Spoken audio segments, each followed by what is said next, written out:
আপনাদেরকে সুসংবাদ জানাই, আমাদের প্রিয় ভাই ডক্টর মিজানুর রহমান আজহারি হাফেজাহুল্লাহ আজকে বাংলাদেশে এসেছে। পুরো জাতি আনন্দিত, সাথে আমরাও আনন্দিত। তিনি একটা পরিবেশে জুলুমের শিকার হয়ে বাংলাদেশ ছাড়তে বাধ্য হয়েছিলেন। মিজানুর রহমান আজহারি কিন্তু কোনো দল করতো না। কথাবার্তায়, বক্তৃতার ফাঁকে ফাঁকে মাঝে মধ্যে আল্লাহ দিন কায়েমের পক্ষে কথা বলতো। মানে যারাই আল্লাহ দিন কায়েমের কথা বলবে তাদের কোনো দল করা লাগবে না, বাস তাদের উপরেই জুলুম। এমনি মিলাদের কথা কইলে জুলুম কয় না, নামাজ রোজার কথা কইলে কয় ঠিক আছে চালান, মসজিদের কথা কইলে কয় টাকা দেবো, ঠিক আছে মসজিদে টাইলস লাগবে কিনা কন টাইলস দিব। কিন্তু মসজিদে যে কোরআন পড়া হয় সেই কোরআনের আইনের কথা কইলেই ফেরাউনের মতো জুলুম শুরু। তা আজহারি ভাই এখন আসছে, আমরা তার সুস্বাস্থ্য এবং দীর্ঘায়ু কামনা করি। এর মধ্যে বাংলাদেশ থেকে বহু বিখ্যাত আলেম ওলামা দুনিয়া থেকে চলে গিয়েছে। তরুণদের মধ্যে সবচাইতে জনপ্রিয় একজন আলেম আমাদের ভাই মিজানুর রহমান আজহারি। আমরা চাই তিনি জাতির কাছে কোরআন বয়ান করবেন এবং সেই কোরআন যেন তিনি পুরো জাতিকে আল্লামা সাঈদী রাহিমাহুল্লাহর মতো ইকামতে দ্বীনের আলোকে পুরো জাতি যেন মন মানসিকতা তৈরি হয়, দলমত নির্বিশেষে সবাই যেন আল্লাহ দিন কায়েমের জন্য ঐক্যবদ্ধ হয়। এ ধরনের নীতিমালা, এ ধরনের বেশ সামনে রেখেই কথা বলা উচিত সবার। কয়েকদিন আগে আমি একজন বিখ্যাত আলেমের আলোচনা শুনলাম। মনে করেন কোনো হিংসা থেকে বলি না, আমারে মাফ করবেন। তিনি একটা ইউনিভার্সিটিতে আলোচনা করলেন রাসূল সাল্লাল্লাহু আলাইহি সাল্লামের তারুণ্য নিয়া, যে তরুণদের ব্যাপারে রাসূল সাল্লাল্লাহু আলাইহি সাল্লামের দিক নির্দেশনা তিনি আলোচনা করলেন। হাজার হাজার তরুণ, সেখানে তিনি তরুণদের চরিত্র নিয়ে কথা বললেন। তরুণদেরকে যে আল্লাহর রাসূল আলাদা করে বিভিন্ন হাদিসে খেতাব দিয়েছেন সেটা বললেন। সেখানে তিনি তরুণদের বিবাহ যেন তাড়াতাড়ি করানো হয় সেটা নিয়ে কথা বললেন। তরুণরা যেন সন্ত্রাস চাঁদাবাজি না করে, পড়ালেখা করে, কেরিয়ার ডেভেলপ করে, ভালো ছাত্র হয়, ভালো ফলাফল করে সেটা নিয়ে কথা বললেন। তরুণরা যেন পিতামাতার প্রতি দয়ালু হয় সেটা নিয়ে কথা বললেন। সর্বশেষ তিনি তরুণদের নেতৃত্বে যে বাংলাদেশে একটা বিপ্লব হয়েছে সেই প্রসঙ্গটা আনলেন, এভাবে বক্তৃতাটা শেষ করলেন। কিন্তু আমার একটা ইচ্ছা ছিল তিনি তখনই বলবেন যে তরুণরা আল্লাহ দিন কায়েমের জন্য বাংলাদেশে বড় ভূমিকা রাখতে পারে। যেই ভূমিকা রেখেছে হযরত হাসান হুসাইন, যেই ভূমিকা রেখেছে হযরত আলী রাদিয়াল্লাহু তাআলা আনহু, যেই ভূমিকা রেখেছে হযরত হানজালা রাদিয়াল্লাহু তাআলা আনহু, যেই ভূমিকা রেখেছে হযরত সুমাইয়া রাদিয়াল্লাহু তাআলা আনহা, যেই ভূমিকা রেখেছে যুগে যুগে বিপ্লবী আলেমগণ, বাংলাদেশে এখন হাজার হাজার তরুণ আল্লাহর কোরআনের শাসন প্রতিষ্ঠার জন্য ঐক্যবদ্ধ হচ্ছে। সুতরাং ওই তরুণদেরকে আমরা কোরআনের দাওয়াত দেই। শুধু কেবল চাকরি নকরি ভালো ফলাফলেই একটা আদর্শ তরুণের পরিচয় নয়। হযরত হাসান হুসাইনের মতো তরুণ আমরা চাই, যে হুসাইন রাদিয়াল্লাহু তাআলা আনহু এজিদের মতো একজন জালেম শাসকের জুলুমের শিকার হয়েছে, হকের রাস্তা থেকে দূরে সরে নাই। আমরা আমাদের বাংলাদেশের তরুণদেরকে আল্লাহ দিন কায়েমের জন্য হযরত হুসাইনের ভূমিকায় চাই। আমরা বাংলাদেশের তরুণদেরকে হযরত ইউসুফের ভূমিকায় চাই। বুড়ো হয়ে গেলে বেশি কাম হয় না ভাই, বুড়ারে দিয়ে বেশি কাম কি হয় না। 60 বছর হয়ে গেলে সরকারও রিটায়ার্ড করে দেয়, যে আপাতত আল্লাহ বিল্লাহ করো, তোমার কি নাই, মেয়াদ নাই, মেয়াদ নাই, কি জানি কয় তুমি বাঙ্গারি হয়ে গেছো, বাঙ্গারি, এখন তুমি আল্লাহ বিল্লাহ করো, এখন তোমার ছেলের যোগ, তোমার নাতির যোগ, ঠিক কিনা কন? তাইলে বুড়াদেরকে দিয়ে খুব বেশি হয় না। বুড়ারা খালি সাহস যোগায়, হিম্মত দেয়, পরামর্শ দেয়, বুদ্ধি দেয়। আমরাও চাই এই সিরাতের মাহফিল থেকে সোনাইমুড়ির তরুণ ছাত্র সমাজ তন্ত্রমন্ত্রের দিন শেষ, আল কোরআনের বাতিল মতবাদের দিন শেষ, আল কোরআনের সকল নেতা দেখেছি, এবার মুহাম্মদ সাল্লাল্লাহু আলাইহি সাল্লামের নেতৃত্ব দেখতে চাই। মানুষ মানব রচিত মতবাদের শাসন দেখেছে, ধর্মনিরপেক্ষ মতবাদের নির্যাতন দেখেছে, জাতীয়তাবাদের শাসন দেখেছে, এখন শুধু কোরআনের শাসন দেখার বাকি আছে।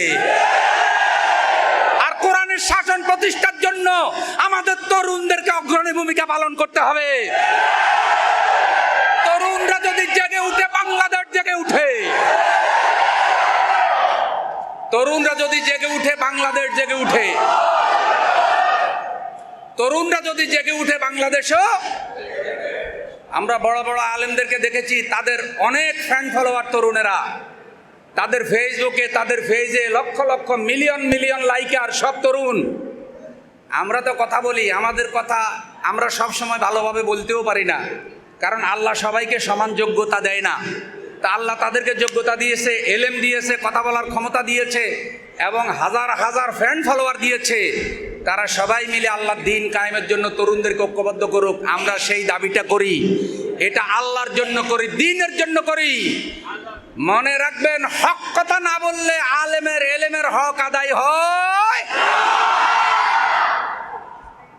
বড় বড় আলেম আছে ভাই, নামাজ চোর কথা একটা শুনছেন না? নামাজ চোর মানে কি? এই বেটা নামাজের রুকু সেজদা ঠিক মতে, তসবিহ তাহলিল ঠিক মতে, লোকেরা তালে কয় কি চোর কর না, কি চোর? তো যে আলেমের এলেম আছে, সব এলেম জাতির সামনে সাহস করে বলে না, এটা এলেম চোর হইবার সম্ভাবনা আছে না? না, এত কিছু হাদিসে পাওয়া যায়। কেন জালেমের জুলুমের বিরুদ্ধে হযরতে বেলালের মতো হুঙ্কার কেন দেওয়া যায় না? যিনি পাথরের নিচে গিয়েছেন, যার গলায় গামছা লাগাইয়া রাস্তায় রাস্তায় টানা হয়েছে, হকের রাস্তা থেকে সরে নাই। আমরা চাই সবাই মিলে ঐক্যবদ্ধ হোক। যখন এক পক্ষ বলে, এক হুজুর যদি বলে আল্লাহর দ্বীন কায়েম করা ফরজ, আরেক হুজুর যদি কয় যে আমি রাজনীতি করি না, তাহলে দুই হুজুরের কথা দুই রকমই গেল না? সবসাইতে বড় রাজা কে? কথা কর না, সবসাইতে বড় রাজা কে? আল্লাহর উপরে বড় রাজা কেউ আসেনি। তাহলে রাজার নীতি যদি রাজনীতি বলেন, তাহলে আল্লাহর নীতি রাজনীতি। তাইলে এই লোক যদি কয় যে আমি রাজনীতি করি না, এই কথাটা কি ঠিক হয়েছে? আচ্ছা, এবার আরেকটা উদাহরণ, হাঁসের রাজা রাজহাঁস। হাঁসের রাজা কি? পথের রাজা রাজপথ, শহরের রাজা রাজধানী, রানীর রাজা রাজরানী, মহলের রাজা রাজমহল। তাহলে বোঝা যায় রাজ শব্দটা যেখানে আছে সব ভালো অর্থে আছে। তো বন্ধু, তাহলে নীতির রাজা রাজনীতি, নীতির রাজা কি? তাহলে সেই রাজনীতি তো ওয়ারাসাতুল আম্বিয়া হিসাবে, বড় আলেম হিসাবে সবার আগে আপনি করা উচিত। আপনি বড় বড় বক্তৃতা দিয়ে শেষে গিয়ে যদি বলেন আপনি রাজনীতি করেন না, তার মানে জালেমের জুলুম থেকে নিজের একটু আলাদা করে নিলেন। রাজনীতি ছাড়া আল্লাহর দ্বীন কায়েম হবে কেমনে বলেন? কয় হুজুর আল্লাহর দ্বীন আল্লাহ কায়েম করে দিব, যাই জামেলার মধ্যে আমরা। কি সুন্দর পথ বাইর করছে, আল্লাহরে কন আল্লাহর দ্বীন আল্লাহ কায়েম করে দেখ, আমরা যেন কোনো ঝামেলায় যাওয়া না লাগে। আচ্ছা, আপনারা বলেন তো, রসুল সাল্লাল্লাহু আলাইহি সাল্লাম জিহাদের ময়দানে গেছে না? 29টা যুদ্ধে আল্লাহ রসুল নিজে সেনাপতির দায়িত্ব পালন করেছেন। শেষ কথাটা এভাবে বলতে চাই, ওহুদের যুদ্ধে আল্লাহ রসুল লোহার পোশাক পরিধান করে গেলেন, লোহার টুপি মাথায়।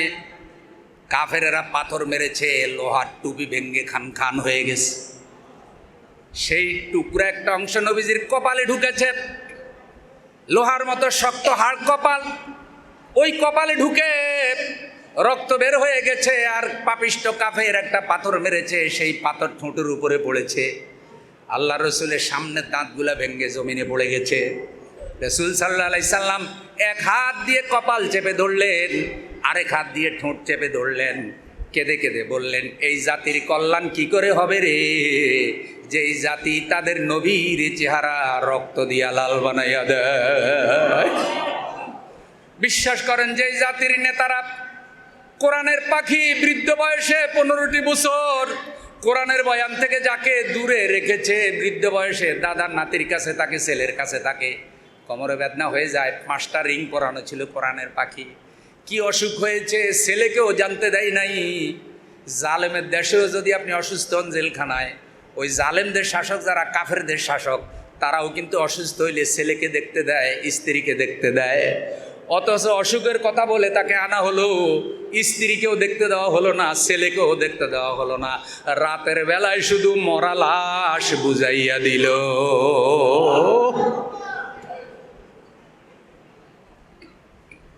সে আল্লাহ আছে না নাই? আসল বিচার এখনো বাকি আছে রে বন্ধু। কি হয়েছে আমরা জানি না, কিন্তু আল্লাহ তো জানেন। এই জুলুম অত্যাচারের শিকার হয়ে তিনি দুনিয়া থেকে শেষ হয়ে গেলেন। আল্লাহ রসুল সাল্লাল্লাহু আলাইহি সাল্লামকে ঠিক এরকম জুলুম করা হয়েছে। বন্ধু, হুজুর অজ্ঞান হয়ে পড়ে গেলেন। হুজুর বললেন যে জাতির কল্যাণ হতে পারে না, ভালো হয় না জাতির কিসমত। এই জালেমদের কিসমতও ভালো হয় নাই, কারণ যদি হারতো